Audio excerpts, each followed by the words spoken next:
तो सैयद साहब जीत मानकर ही चल रहे हैं एग्जिट पोलों पर, इस बार तो भरोसा जता रहे होंगे आप?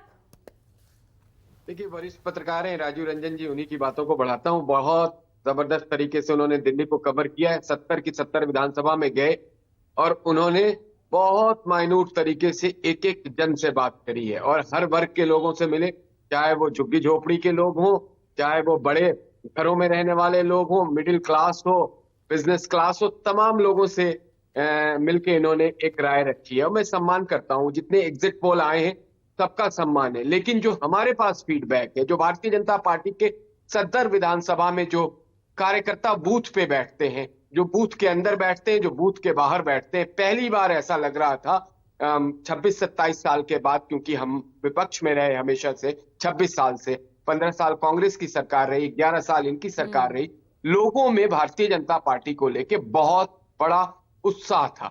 लोग जब आ रहे थे तो उस टेबल पे, क्योंकि मैं भी कल मैं इस इलेक्शन में मैनेजमेंट कमेटी का हिस्सा रहा और मैं 30 असेंबली को कल मैं देख रहा था, तो मैं कई सारी असेंबली में जाना हुआ। तो जो लोग वैसे वोट करने में थोड़ा सा इधर उधर करते, उन्हें भी लग रहा था कि ये जो 11 साल में कोई सार्थक काम नहीं किया, किसी तरह का जवाब नहीं दिया।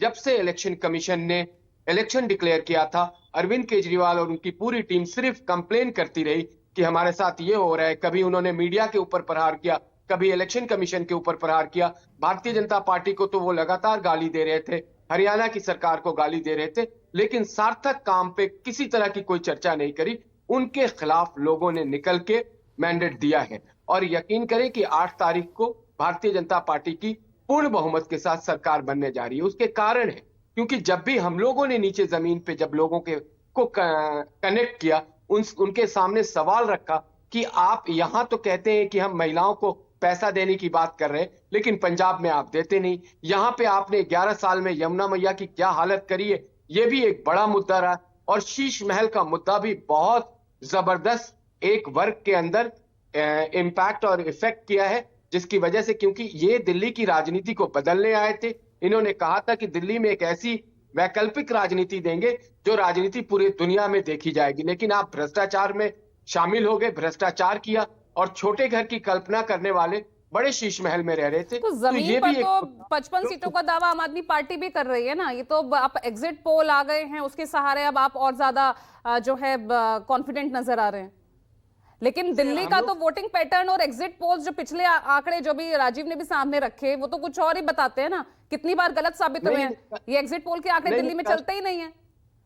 नहीं, कल से आम आदमी पार्टी के जो प्रवक्ता आपके साथ बैठ रहे हैं लगातार चैनलों पे, मैंने भी कल कई सारी डिबेट में मैं रहा हूं, तो वो मीडिया पे सवाल उठा रहे हैं और मीडिया के कामों पे वो उनका एकदम एक तरीके से तीखा प्रहार है। और बड़े बड़े इनके नेता, चाहे वो संजय सिंह जैसे तरीके नेता हो, जिनको ये लग रहा था। और आपने देखा नहीं कि कल भी मनीष सिसोदिया, कल भी आतिशी मारलेना, कल भी अरविंद केजरीवाल कंप्लेन कर रहे थे, लेकिन ये नहीं कह रहे थे कि 11 साल में उन्होंने आखिर किया क्या है। 11 साल की वो अपनी अगर किसी तरह की एक पॉजिटिव रिपोर्ट सामने रख के चुनाव लड़ रहे होते तो आज ये हालत, हम किसी तरह का रिस्क नहीं लेना चाह रहे थे, इसलिए पूरी टीम उतरी हुई थी कल मैदान में।